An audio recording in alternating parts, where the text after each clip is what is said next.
هنعمل مع بعض المشروب المفضل لرمضان اللي هو السوبيا. بسم الله الرحمن الرحيم. معايا معلقتين لبن بودرة، معلقتين كريم شانتيه، 3 معالق مليانين سوبيا. بسم الله الرحمن الرحيم.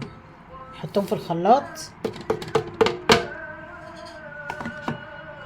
نص كيلو حليب،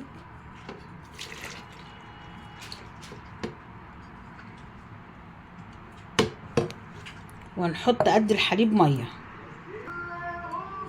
بسم الله الرحمن الرحيم.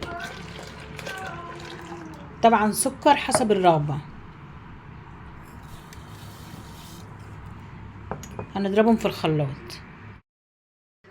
بسم الله الرحمن الرحيم.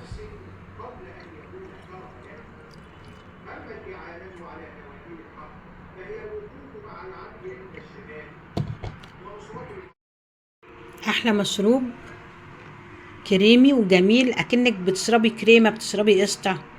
بألف هنا وشفا. كل سنه وانتم طيبين. سلام عليكم.